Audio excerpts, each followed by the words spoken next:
से आज हम पढ़ेंगे primary cell culture, direct organ से सेल लेकर parental cell direct culture medium में ग्रो करवाना। इससे हम किडनी और अदर ऑर्गन्स की सेल का कल्चर मीडियम में ग्रो करवा सकते हैं,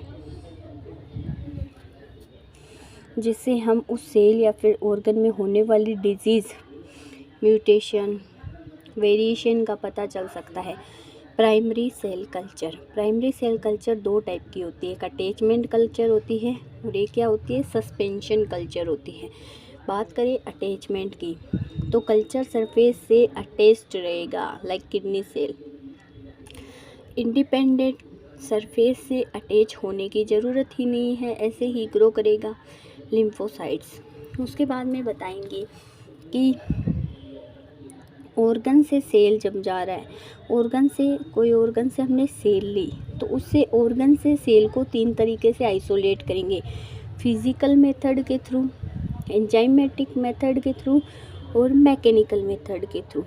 उसके बाद में आ जाती है सेल के बाद में मीडिया प्लेट में डालेंगे। तो अब इसका पूरा आप नोट्स लिख सकते हो। उसके बाद में आगे बात करते हैं फिजिकल मेथड की। Tissue isolated into basal salt solution, यानी फिजिकल मेथड में हम बेसल सॉल्ट सॉल्यूशन का यूज़ करेंगे, चॉप्ड करेंगे, इंक्यूबेटेड करेंगे प्रॉपर टेम्परेचर एंड प्रेशर पर, वीकली इंटरवल पर मीडियम चेंज करते रहेंगे। एंजाइमेटिक मेथड 2 नंबर पे आता है। सेल का सबसे ज़्यादा रिकवरी के लिए यूज़ करने ये मेथड एम्ब्रियोनिक टिश्यू के लिए क्या आता है, मोस्ट सूटेबल होता है, बिकॉज इसमें fibres, connective tissue, extra cellular matrix बहुत कम मात्रा में होता है, सेंसिटिव है। मोस्टली यूज्ड एंजाइम एक तो होता है ट्रिप्सिन, एक होता है कोलेजनेज। ट्रिप्सिन का यूज़ ट्रिप्सिनाइजेशन कहलाता है। उसके बाद इसके भी 2 टाइप है, क्रूड होता है ट्रिप्सिन यूज़ और एक प्योर होता है। प्योर की बात करें, less toxic and but specific some cells के लिए सबसे ज़्यादा यूज इसका ही होगा, बिकॉज इसमें प्रोटीएज एंजाइम मिला हुआ होता है, इजीली न्यूट्रिशन हो जाता है। ये भी वार्म एंड कोल्ड होता है। इसके भी आप नोट्स की स्क्रीनशॉट ले सकते हो या नोट्स पूरे लिख सकते हो। उसके बाद में आगे चलते हैं, जो होता है mechanical tissue culture. Pressure apply किया जाएगा और सिरिंज ETC के थ्रू। इससे क्या होगा, प्रेशर से सेल डैमेज होने की रिस्क बहुत ज़्यादा रहेगी।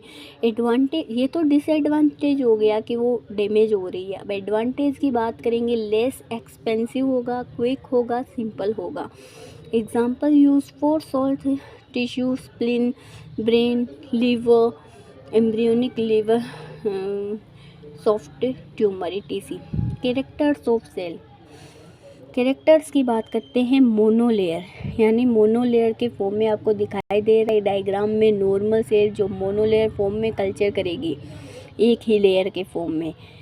एनकरेज डिपेंडेंट, यानी सेल को ग्रोथ के लिए सरफेस की ज़रूरत होगी, जैसे ये सरफेस से चिपका हुआ है डायग्राम में, बट कुछ में नहीं होती है, जिसको सस्पेंडेड ग्रोथ कहते हैं, फ्रीली ग्रोथ कर रहे हैं। उसके बाद में आती है सेल की कन्फ्लुएंसी के अंदर सेल कल्चर मीडियम से न्यूट्रिएंट्स से cell grow and number increase करवाएगा, और एक टाइम पर न्यूट्रिएंट्स ख़त्म और मीडियम स्पेस में ख़त्म हो जाएंगे, तो कन्फ्लुएंसी कहलाएगी उसकी।